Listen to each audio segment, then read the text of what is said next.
ચાલો મિત્રો, વાનેચા ફેમિલી વર્કમાં આપનું હાર્દિક સ્વાગત છે.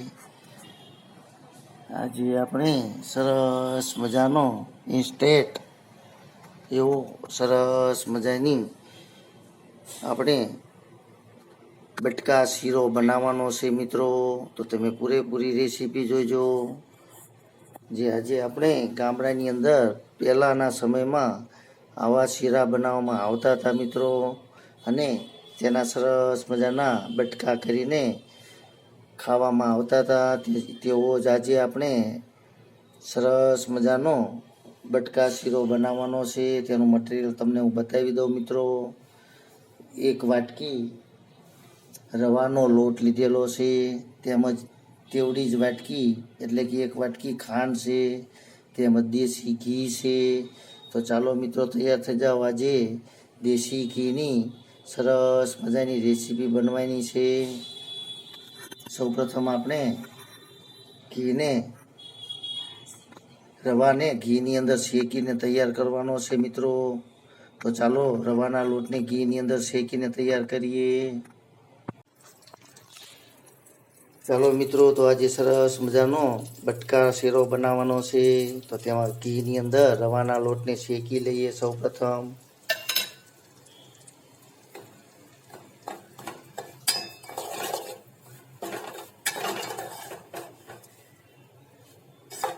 એકદમ ધીમા તાપથી રવાના લોટને દેશી ઘીની અંદર સરસ રીતે શેકવાનો છે મિત્રો.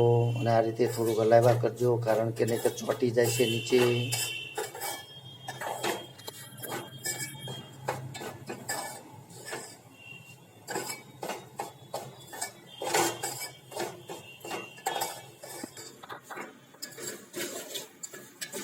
ચાલો મિત્રો, તો હવે આપણો સરસ મજાનો લોટ શેકાઈ ગયો છે. સરસ મજાની સ્મેલ પણ આવી રહી છે. તો ચાલો હવે તેની અંદર થોડું દૂધ ઉમેરી દઈએ.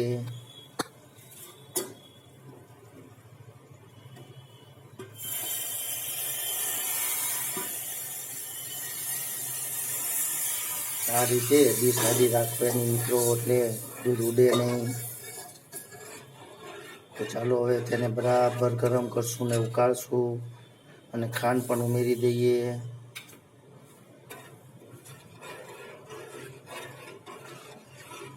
આ રીતે ધીમા તાપથી હવે તેને સરસ રીતે ઉકાળવાનું છે. ઘાટ બની જાય એટલે તેને પાથરીને આપણે સરસ મજાના બટકા તૈયાર કરશું મિત્રો.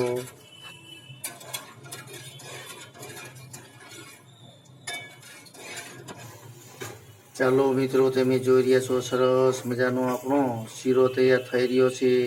હવે ઘટ પણ થઈ ગયું છે.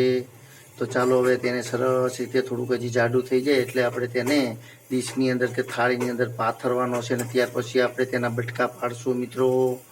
તમે પૂરી રેસીપી જોજો.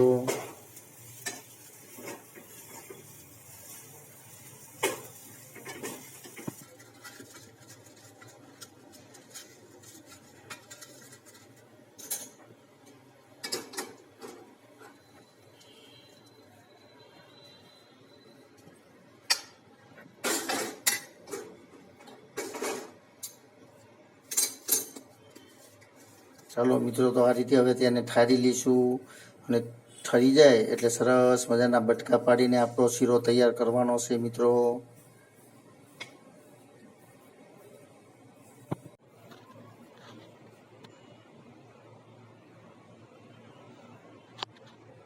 ચાલો મિત્રો, તમે જોઈ રહ્યા છો સરસ મજાનો આપણો બટકા શીરો તૈયાર થઈ ગયો છે.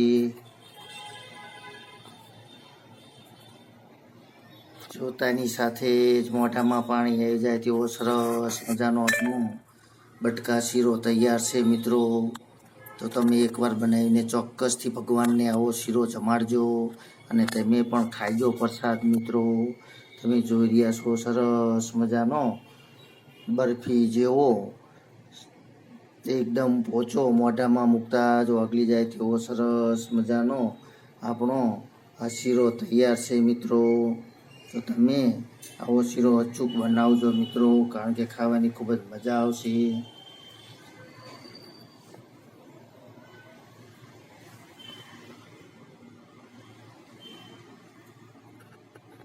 કારણ કે ઘણીવાર આપણે ભગવાનને જમાડવા માટે પ્રસાદ બનાવતા હોઈએ છીએ અને બાળકોને પણ આવું ખાવાની ખૂબ જ મજા આવશે મિત્રો.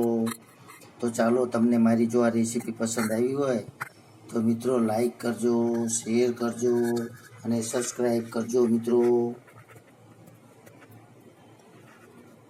જય યોગેશ્વર ભગવાન, જય માતાજી.